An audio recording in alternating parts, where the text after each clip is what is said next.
So once upon a time there was a soda called 7 Up. And 7 Up had a big red dot in its logo thing. Somewhere along the way, someone had the bright idea to turn that dot into a mascot, so they gave the dot arms, legs, a mouth, and some shades, and voila, you got Spot. And Spot became a thing. And when you have a thing, you have the video games. And this is one of them.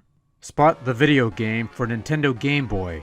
Also available for NES, MS-DOS, Atari ST, and Commodore Amiga. This is actually the first video game to feature Spot, before you get a couple other games along the way, including the only one people seem to care about, Cool Spot. So what you see before you is Spot the video game, a 7x7 grid where you have one chip on two corners of the grid, while your opponent has their own chips on the other two corners. Inspired by the old arcade game known as Attacks, players take turns moving their chips across the grid. You can move one space, which will replicate a new chip, thus giving you more control over the board, or you could jump up to two spaces, which will not replicate a chip and potentially leave you open to attack. When you land a chip next to an enemy chip, they become your chip, thus giving you more control over the playfield. You can claim multiple enemy chips within close proximity with carefully placed jumps. Watch out, your enemy can do the same to you and claim your chips for themselves.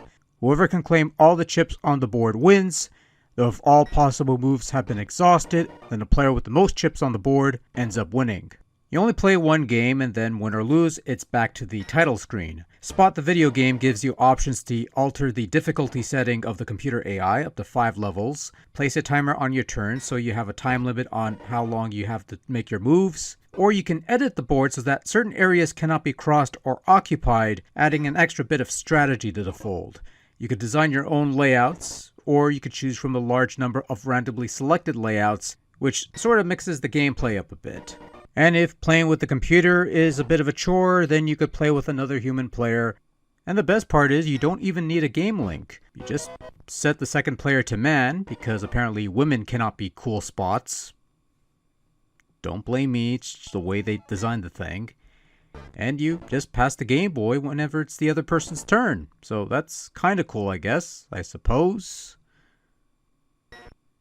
So here's the deal. Spot the video game is a very simple game with a very simple premise. There's not a whole lot to it, it's not the most exciting thing in the world, and while there are options, they're not the really crazy options that drastically alter gameplay, but the little options that change little things, like the timing and the difficulty and which spaces you can't pass through. Spot the video game could have been boring fare, based on this simple premise and its limited options, but instead provides players with a cunning computer opponent who is exceptional at countering your moves. Level 1 or 2 might not be the most threatening bits and could be easily conquered somewhat with some semblance of skill, but bump it up 3 or 4 and you've got a fight on your hands.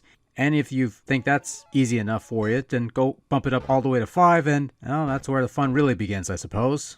Spot offers a bit of an addictive quality to it in the gameplay that is both simple to understand and yet not quite as simple to conquer. Add to that the ability to customize the boards, and there's a plethora of possibility to the number of gameplay scenarios that could be cooked up.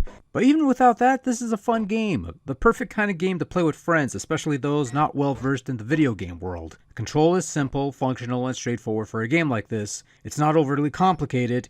It's, just say, here's a controller, you just move the thing, you pick a thing, and you do the other thing, and it's simple. It's easy to get into.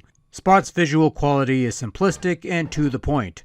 You have a grid, you have dots, they're different colors, pretty straightforward and simple to understand. There's even a little Spot character doing little animations which aren't bad, but don't quite reach the level of charm that the animations on the NES version achieve, which is understandable and to be expected. On the audio front, well, it's not the greatest. Sound effects play a jingle whenever you make a move, not much else. There's a couple musical bits that are also not quite memorable. Really, it's just a whole bunch of meh. And that's really all I gotta say about that, really.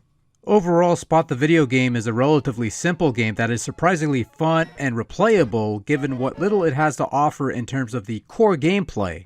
It's one of those games you could play a couple quick games and be done with it, or you could play several games for hours on end and fiddle around with the board editor to add a bit of challenge and strategy to the whole thing. It also makes for a great multiplayer game if you can find the folks to join in on the fun. And although it's lacking in the 4-player fun and the charming animations of the NES version, this Game Boy iteration of Spot the Video Game has it where it counts, and for what it offers is the perfect kind of game you could be playing on a quick bus ride or similarly short commute. A nice, convenient, simple game for a quick fix, but also fun for the long haul too.